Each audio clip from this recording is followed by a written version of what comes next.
It's clear as day. The inheritance is all going to the eldest son. The will is legit.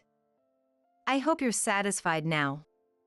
You are doubting it, you damn daughter-in-law. What? Even though our father-in-law had so much money, is it okay to take it all? My husband looked down on me while his daughter-in-law rejoiced. The $10 million inheritance from our father will all go to my brother. I stared at the will in despair. Have I lost everything, bound to this wretched man forever? But with just one sentence from my brother, everything changed. My name is Emily. I'm a 55-year-old housewife. I don't have any children with my husband, Liam. We live alone. In one word, my husband is a classic tyrant. Since the beginning of our marriage, I was always expected to obey him. I could never challenge or voice my opinion against him.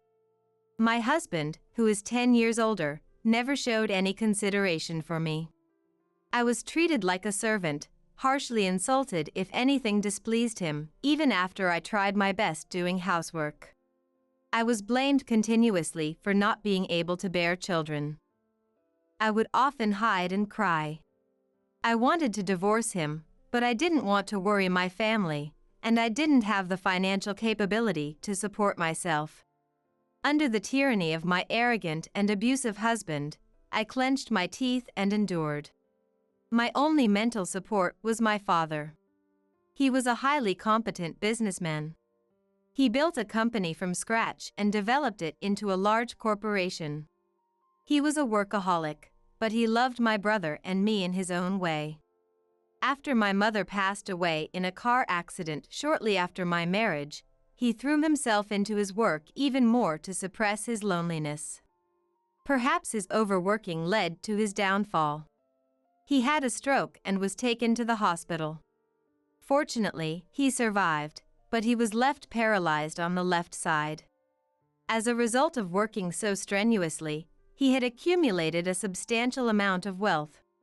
I convinced my father to retire. Worried about him living alone, I somehow convinced my husband, and we moved into my father's house. Once a workaholic, he aged dramatically after retirement. He started showing signs of dementia and quickly became bedridden and in need of care. My physical and mental burden increased significantly. In addition to the usual housework and taking care of my husband, I now had to care for my father with dementia. My father would sometimes be quiet, but he would also yell and cause a commotion at night, or wander out of the house. I was constantly exhausted from stress, sleep deprivation, and endless labor. My father was often hazy, but there were moments when he was clear-minded. During those times, we could have peaceful conversations like old times. He would often thank me and say, with a sad smile, "I want to leave you as much as I can." Then, my father passed away. It was 3 years after I started caring for him. I was relieved from the burden of care, but losing my only emotional support left me overwhelmed with grief and loneliness. My only hope was my father's inheritance. Even if my brother and I split the $10 million inheritance, it would still be $5 million each. With that money, I could finally get away from that demonic husband. It was the only hope left in my life. A few days later, I was called in by my husband and Natalie, my brother's wife, about the inheritance. My brother, Natalie's husband, had been working abroad alone for several years.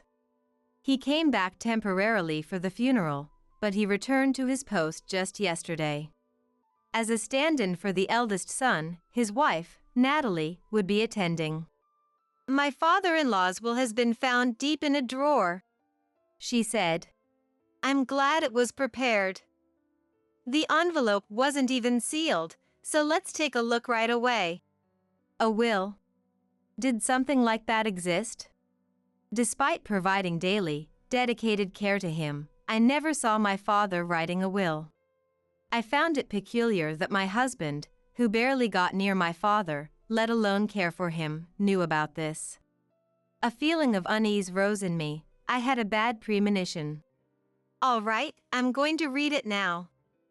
All of my assets are to be inherited by my eldest son, Mason. Signed, Steve. That's all. I couldn't believe my ears. I had always assumed my father's inheritance would be evenly split between my brother and me. The entire inheritance of $10 million would go to my brother. Wait a minute. That's not right. Why? In my confusion, my husband thrust the will towards me. See for yourself. Sure enough, it was written just as he said, alongside my father's signature. I immediately suspected that the will was a forgery. My father had a good relationship with both my brother and me, and wasn't the kind of person to favor only one of us. But would my kind and straightforward brother really monopolize the inheritance for himself? While I was pondering in paranoia, the eldest son's wife raised her voice in glee. Wow! Even though father-in-law had so much money, is it really okay to take it all? I feel a bit bad, but if that's his will, we must respect it. This was impossible to accept. While I sat silent, holding the will, my husband and the eldest son's wife glared at me. Hey, don't tell me you're doubting this. Fine, then bring in a handwriting expert or whatever. You're just upset because it doesn't work out in your favor. You're such a bad character. I will do that. I murmured, deciding to request an evaluation of the will.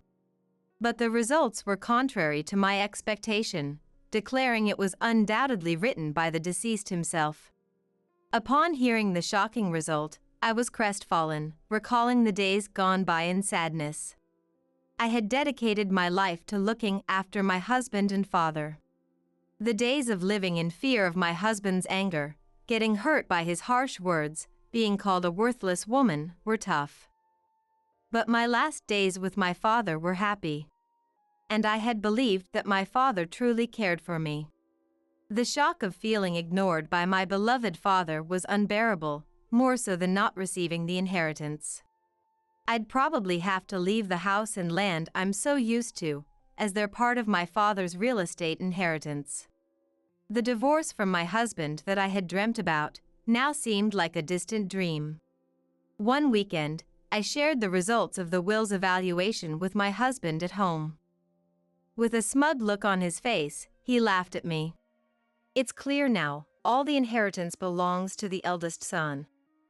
Don't meddle anymore. You should be satisfied now, since the will was genuine. Distrusting which? He sneered before leaving the house.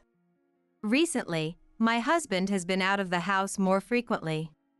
He's been coming home late from work. And like today, he's often away on his off days. I found it suspicious, but I didn't want to see him more than necessary, so in a way, I felt relieved. Though my husband told me not to, I wanted to discuss the matter of the inheritance directly with my brother. My brother, who works overseas, is always busy, but he's a kind and reliable person. After checking with him about his availability, skipping the pleasantries, my older brother apologized for leaving our father's care to me, and thanked me for handling the funeral and the various procedures. Don't worry about it. So, about our father's inheritance. Was it always decided that you alone would inherit everything? I tried asking in as casual a tone as possible. It was heart-wrenching to think that our father might not have loved me, but I wanted to have this conversation. What? What do you mean I'm inheriting everything? My brother was shocked. I had assumed that Natalie had already filled him in, but this was news to him. However, the will was authentic, and the outcome would likely remain the same. I explained the situation to my brother. I see. So the handwriting on the will was Dad's, and that was the only content? Okay, I need some time to think. I'll get back to you. Don't proceed with the inheritance process until you hear from me. I'll let Natalie know.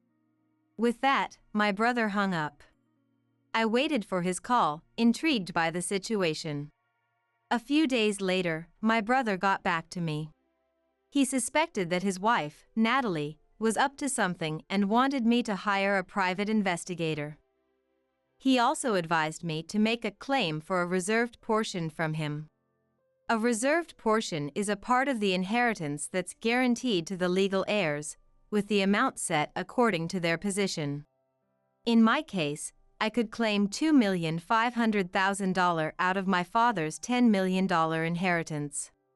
Even with the will stating, everything will be inherited by my eldest son alone, I would still be able to inherit $2,500,000 using this provision. However, my husband and eldest son's wife fiercely opposed this.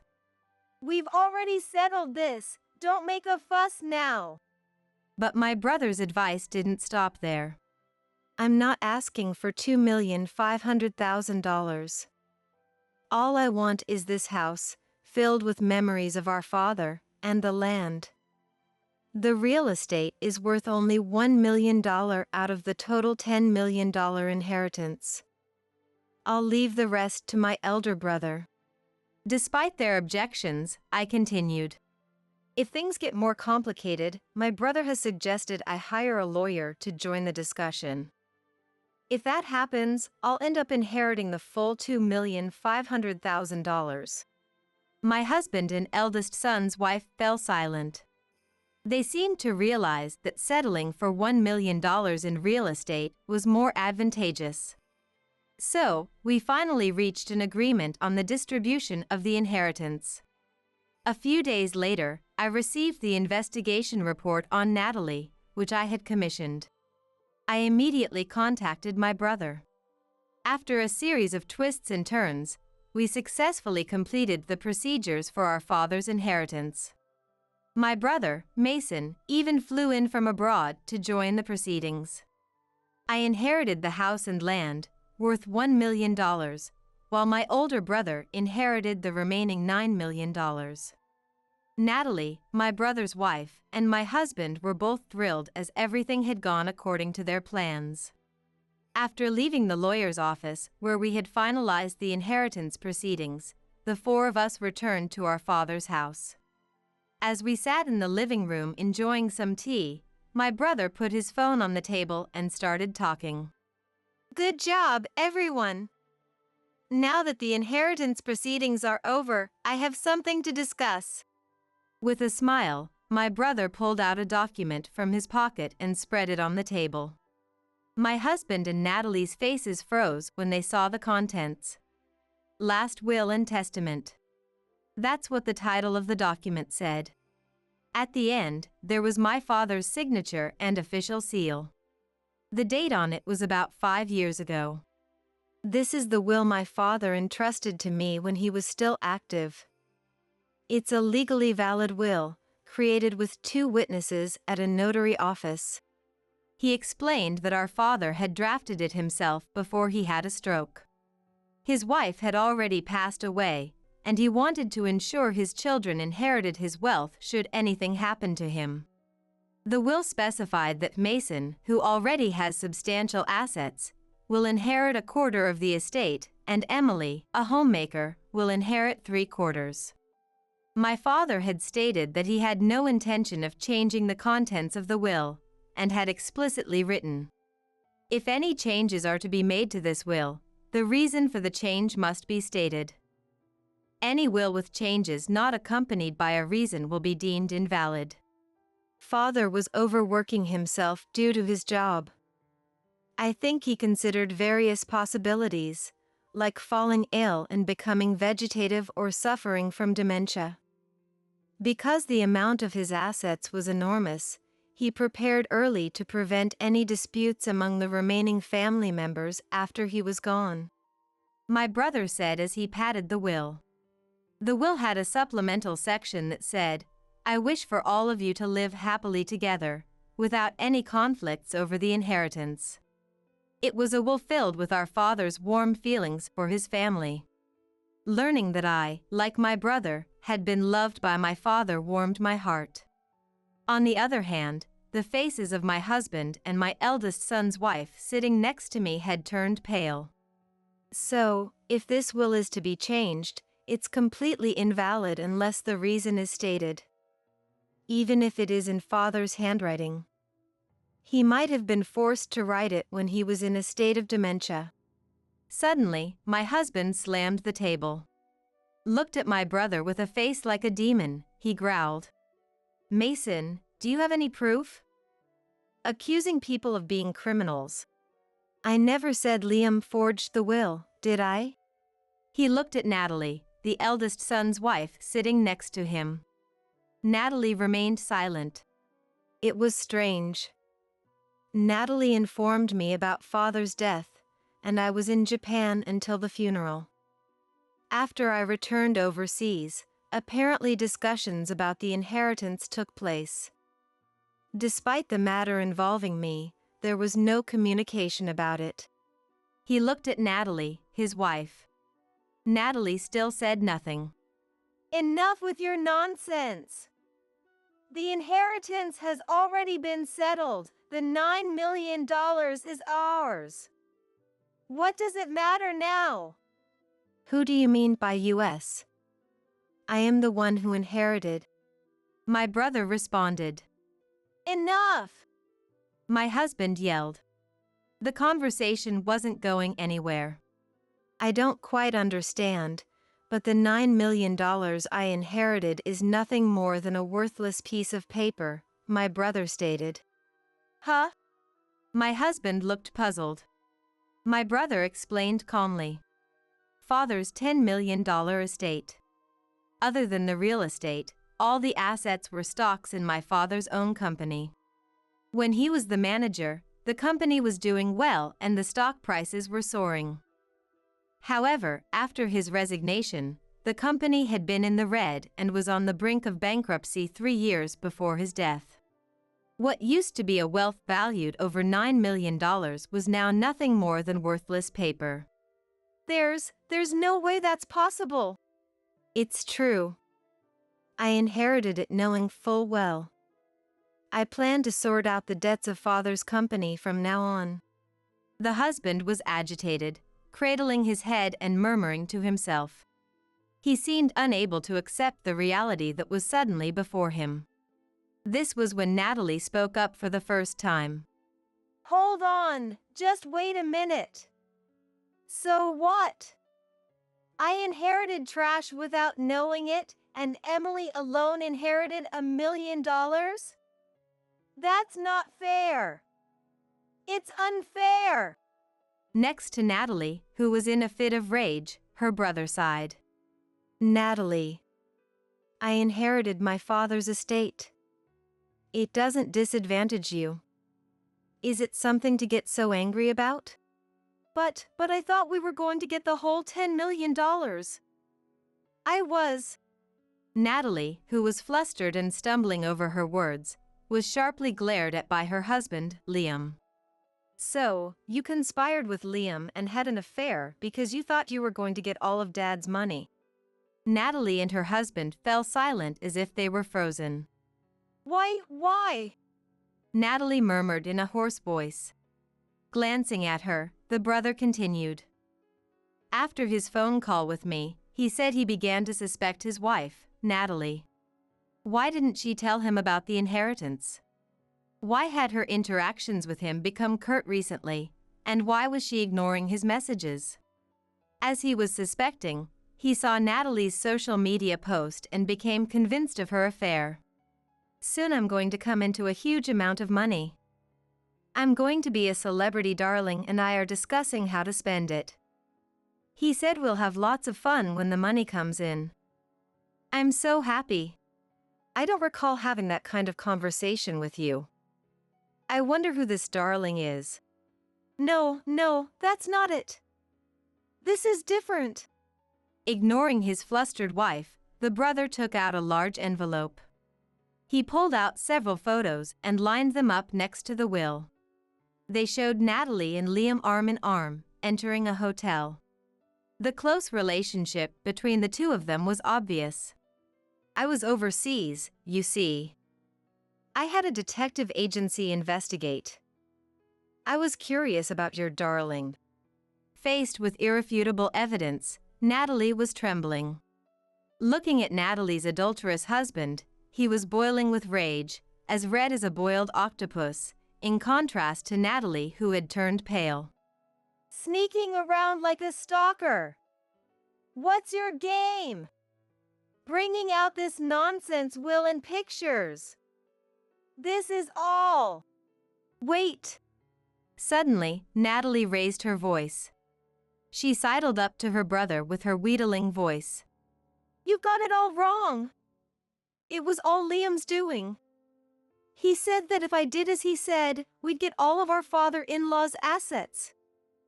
I was manipulated too. Wouldn't you be happy to get $10 million? I did it for you. Her husband, who had been betrayed so easily, was gaping at Natalie. These photos, we were just having a little fun. You were always overseas and I was lonely. Can you blame me? You're partly responsible too, right? Please forgive me. We lost the $9 million, but let's take Emily's $1 million worth of real estate. Did you forge the will? Huh? Of course not. Liam did it. He said it was easy and made our father-in-law write it. See, I didn't do anything wrong. When the matter of forging the will was also exposed, the husband flew into a rage and lunged at Natalie, but the brother quickly intervened. You bunch of bastards! You don't have any evidence. I'll make sure all of you regret it in the next life. With a cool gaze, the brother watched the husband angrily kicking chairs about. He nonchalantly picked up his phone. Well, it seems my phone was on recording mode without me noticing.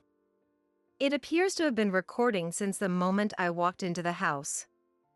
Quite a careless move on my part. The husband and Natalie went silent, their faces paling. Also, didn't mention this earlier, but we have surveillance cameras in this room. They've been recording everything. Installed them because Dad's dementia was severe. We wanted to keep an eye on him just in case. Quite the coincidence, right? In the quiet living room, the brother continued his monologue. The forgery of the will, that falls under penal law, forgery of a document with a seal.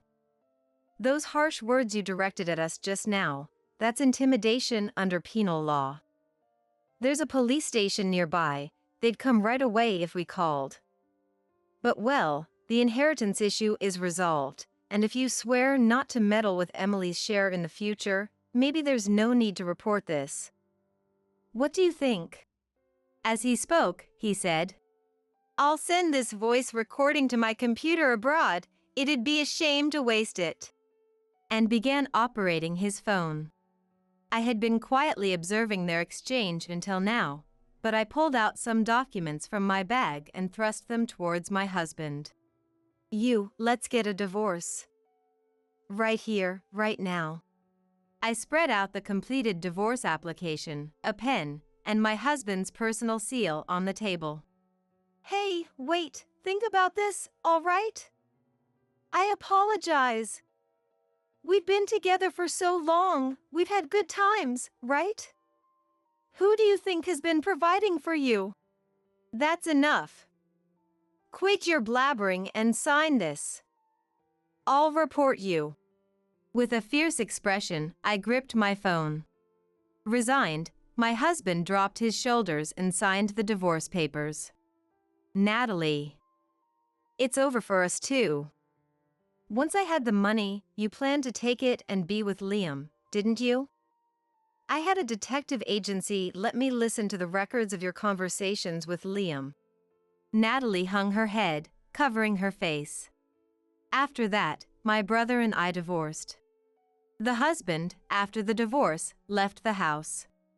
The inheritance he thought he had gained was not only worthless, but he was exposed for the will forgery by Natalie, and everything that happened in the living room was recorded.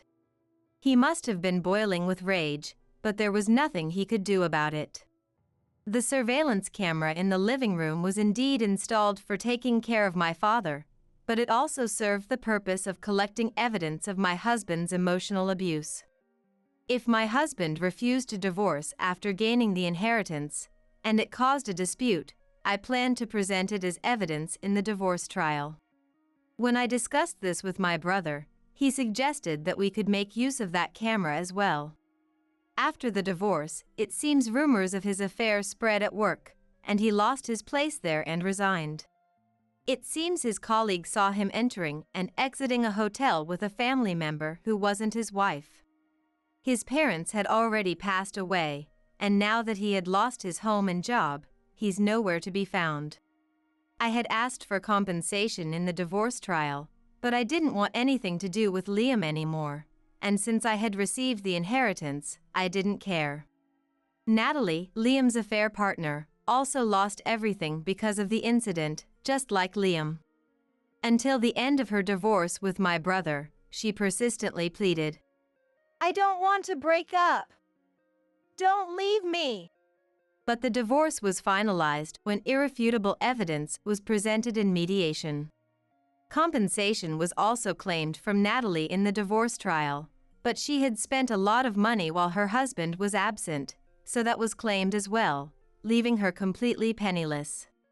Without a job or a home to return to, just like Liam, he seems to be eking out a living in a rundown public housing unit, subsisting on welfare. My brother is still stationed abroad, and he's put up the house where Natalie and he used to live for sale. He's decided to live with me in the house that our father left us. I was living modestly, but with my brother contributing to living expenses, life has become stable. The value of the land our father left us has been rising annually, and now it's easily worth over $10 million. Freed from the duties of caring for my father and enduring my husband's emotional abuse, I'm living at ease.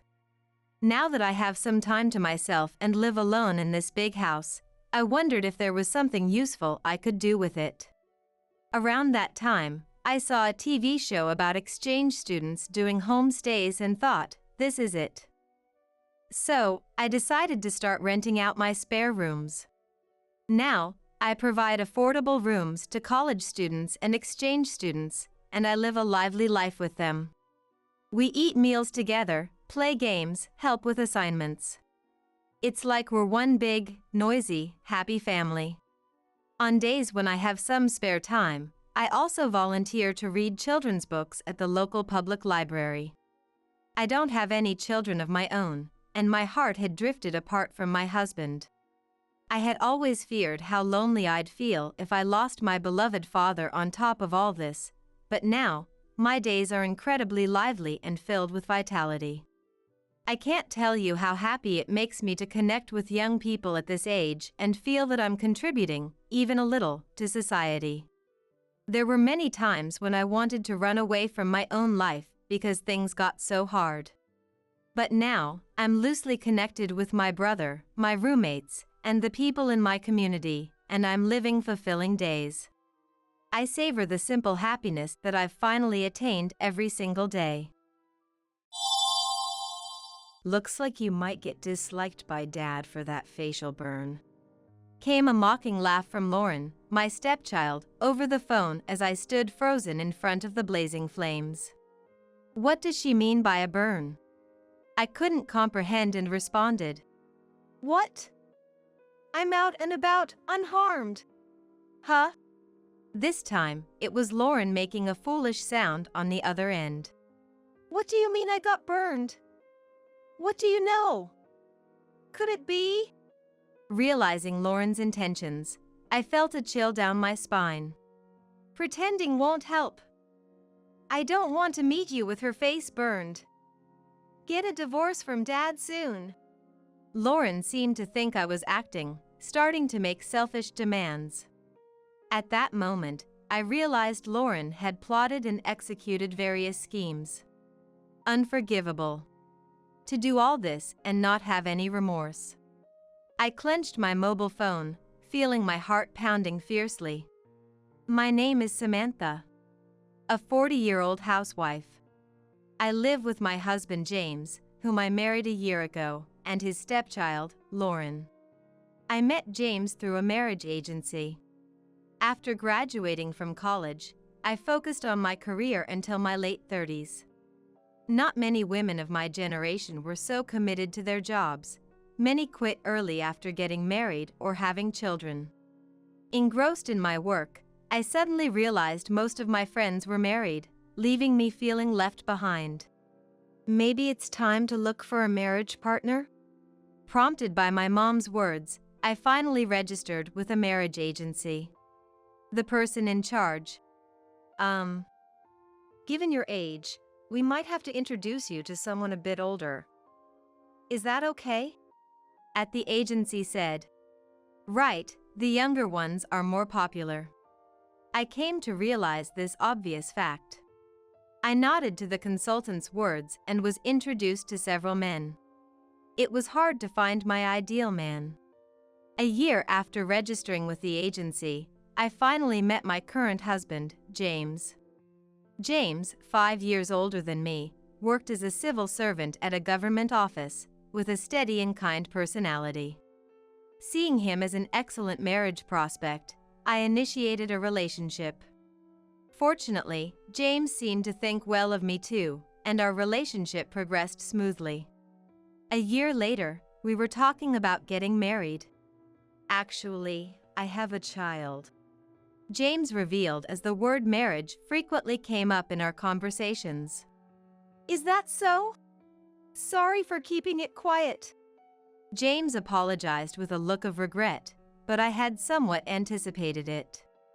The profile James had registered with at the agency mentioned he was divorced. Now, she's 17 and her name is Lauren. She's a good kid, but a bit rebellious due to her teenage years. I'd be happy if you could get along with her. No problem. Leave it to me. I love children. Thinking having a child was no issue if I could marry James, I confidently replied. James, reassured by my response, proposed. It was the happiest moment of my life. So, a year ago, I married James, and suddenly, we were a family of 3.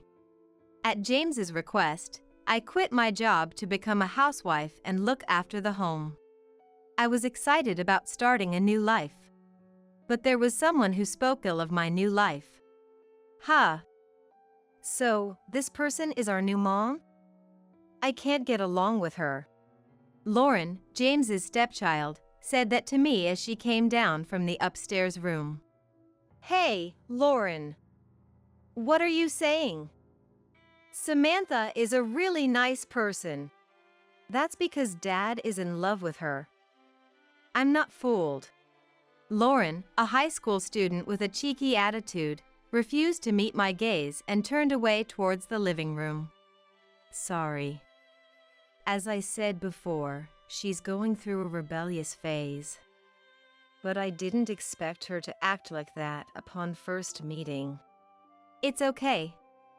It's natural for children to dislike their parents' remarriage. But Lauren is almost an adult. She can't stay a child forever. Right. We'll be causing you trouble until Lauren becomes independent, but thank you. Honestly, Lauren's attitude was surprising, but I thought time would solve it and spoke carelessly. James seemed relieved, but even with just a few years to endure, I couldn't help but feel a bit anxious. Months passed, and I had hoped Lauren's attitude would improve, but it didn't. As if embodying my initial fears, Lauren remained distant and even started making snide remarks. Hey, Samantha, do you always stay at home? It's suffocating. I'm a housewife, after all. Housewife? That's so lame. You just want to live an easy life while making Dad earn all the money, right? That's not true. It was James who wanted me to be a housewife. I don't care. Just make sure we don't see each other during the day. Lauren clearly didn't want to see me, bluntly expressing her wish to avoid me. Is adolescence really this challenging? Having no children of my own, I grew tired of being constantly met with disdain. Yet, wanting to get along, I remained calm in the face of Lauren's snide comments. This only led to more stress. My hair started falling out in places, and Lauren, "You, balding!" seeing this, mocked. Lauren didn't make these comments in James's presence, choosing instead the evening hours when she returned from school and before James came home to insult me. Though Lauren had asked to avoid each other, she would actually seek me out. Eventually, I couldn't take it anymore and decided to reprimand Lauren as a mom the next time she said something. "You should just divorce Dad already." To any attempt of mine to find peace, Lauren would retort with insults. "Listen, just because you dislike me doesn't give you the right to make snide remarks every day. That's harassment, Lauren. How old are you? Almost 18, right? Act like an adult." Prompting me to finally snap. Lauren, taken aback by my raised voice for the first time, replied seriously, "I'd rather be a child. After all, you must think I'm crazy, don't you?" With that, Lauren stormed off to her room. "James." That night, overwhelmed by everything, I talked to James about Lauren. Lauren seemed to be on the phone with friends, her laughter echoing.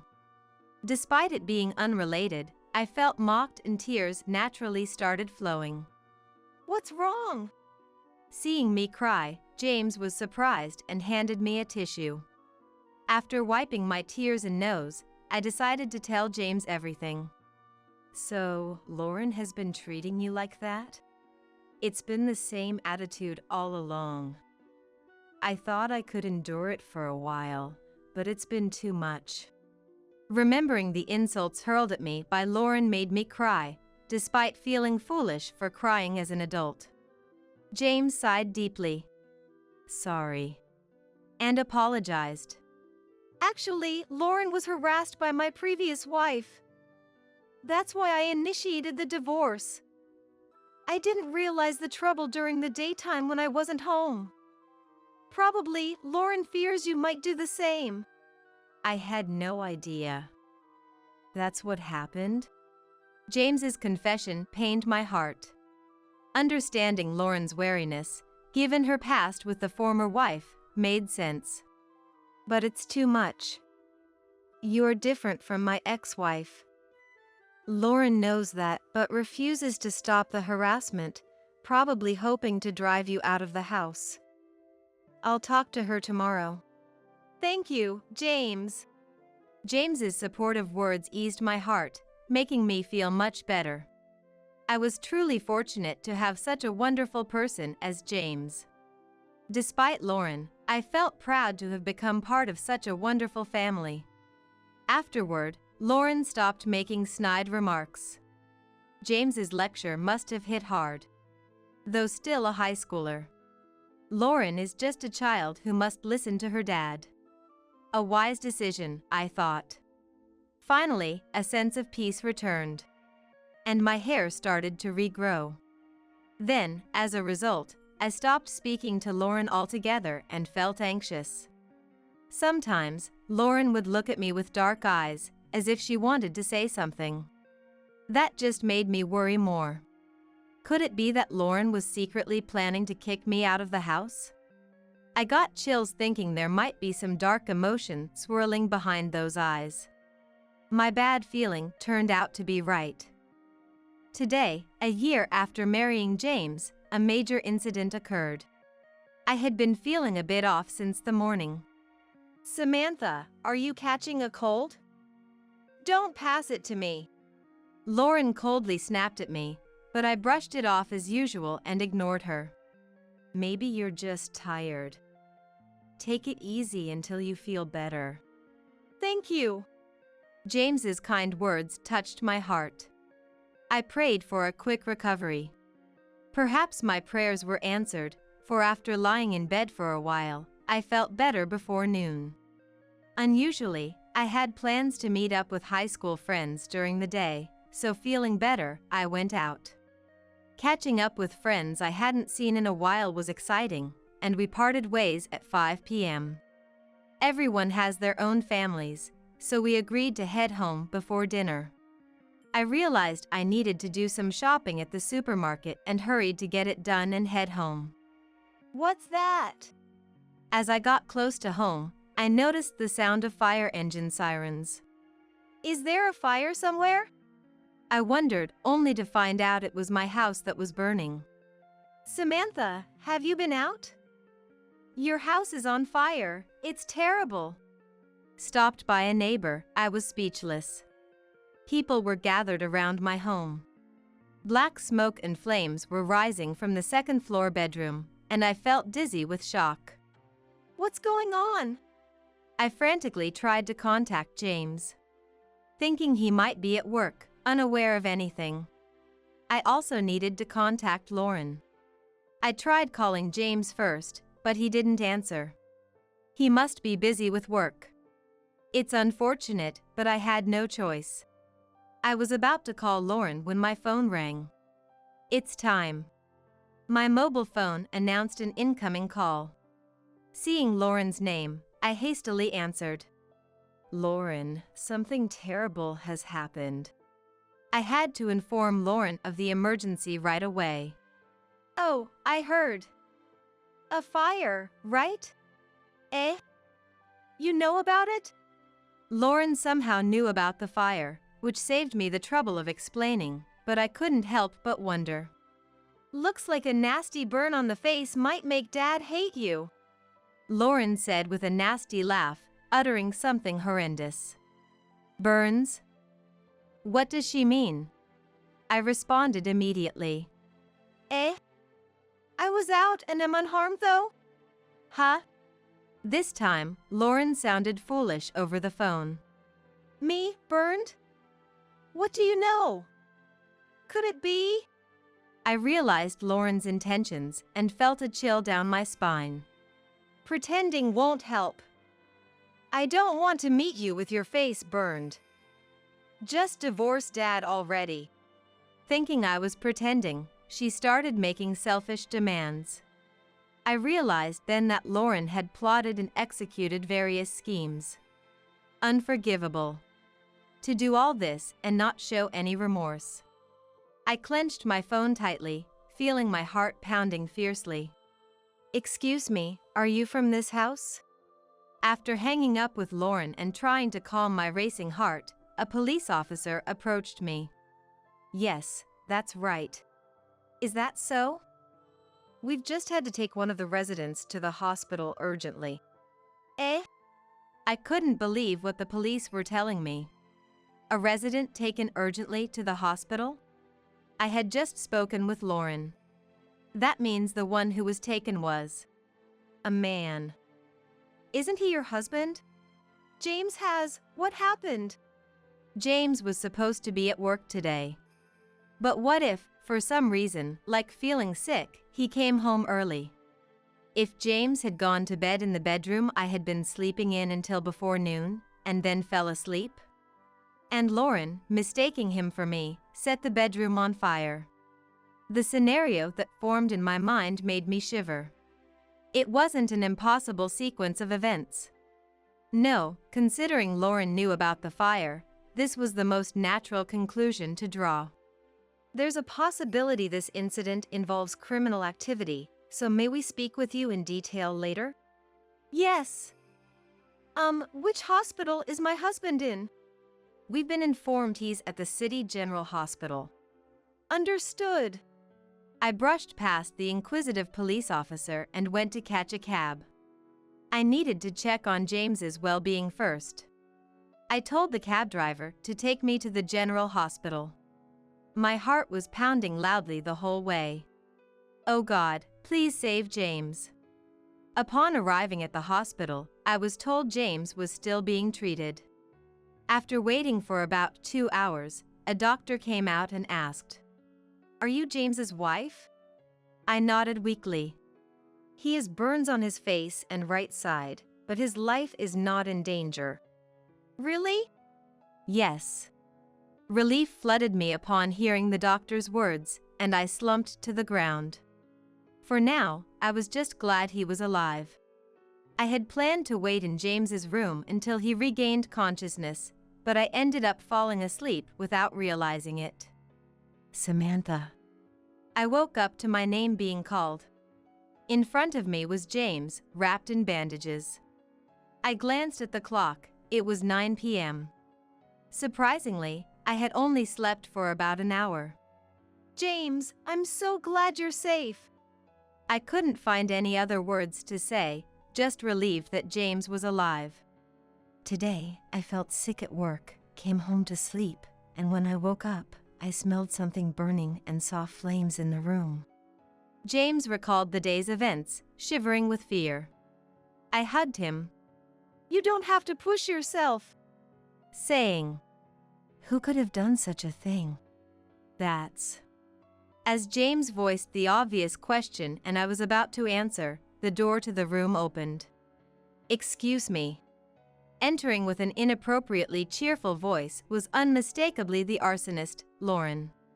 Samantha, lying about being out is useless. You were actually brought in with severe burns, weren't you? Lauren said this, catching sight of me and James. Her eyes suddenly widening. Huh? What? Why is Dad? Seeing James wrapped like a mummy in bandages, Lauren screamed, clearly confused by the unexpected turn of events. It's a lie, right? Samantha was the one sleeping in the bedroom today, right?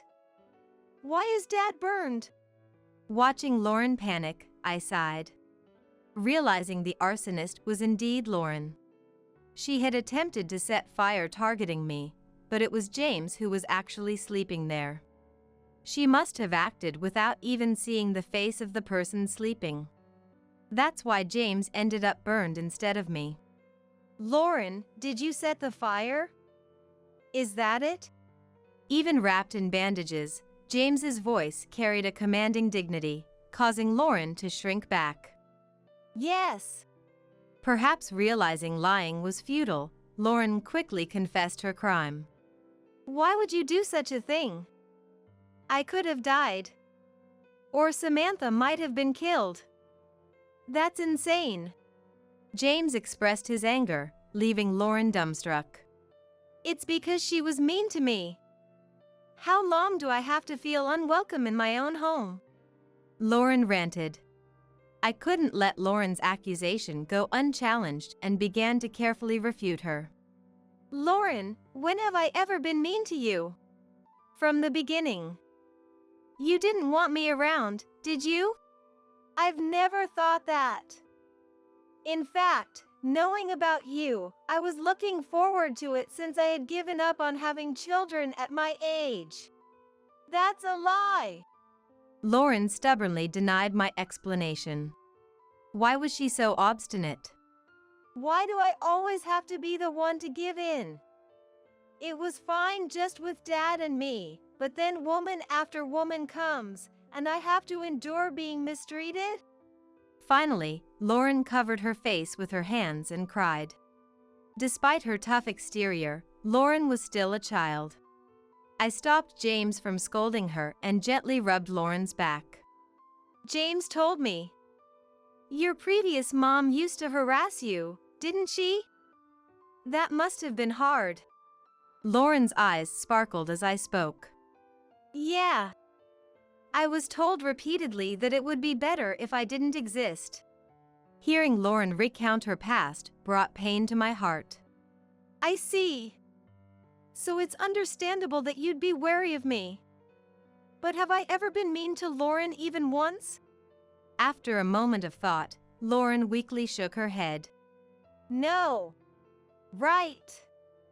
So, what happened today was entirely Lauren's fault. Trying to hurt an innocent person. You need to go to the police. And tell them everything just like now. Why you set the fire, everything. Understand? Lauren, seemingly out of energy to argue back, just nodded slightly. Seeing Lauren continue to cry, James also gave up on saying anything and just quietly watched her until she stopped crying. The next day, I went to the police with Lauren and explained everything that had happened.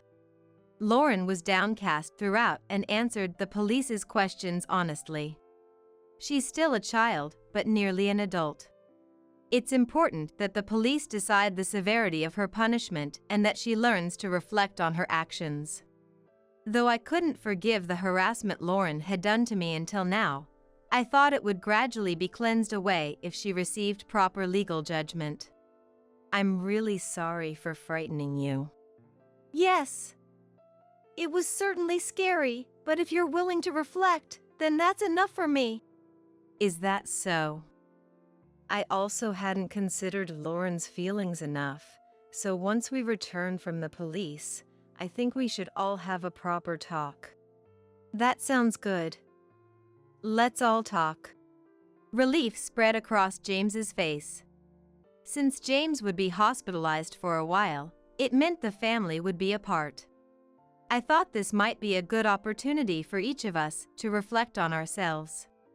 Afterward, I visited James in the hospital every day and spent my days watching the news. Though the neighboring houses were not damaged, our home was completely destroyed, so I returned to my parents' home. The loss from the house being gone was immeasurable. However, since we were insured, I'm waiting to hear from the insurance company. I pray every day that we will be compensated as much as possible. The news reported our house burning down and Lauren turning herself in as the arsonist. Lauren's sentence has not been decided yet, but considering it was arson, I think it will be a severe punishment.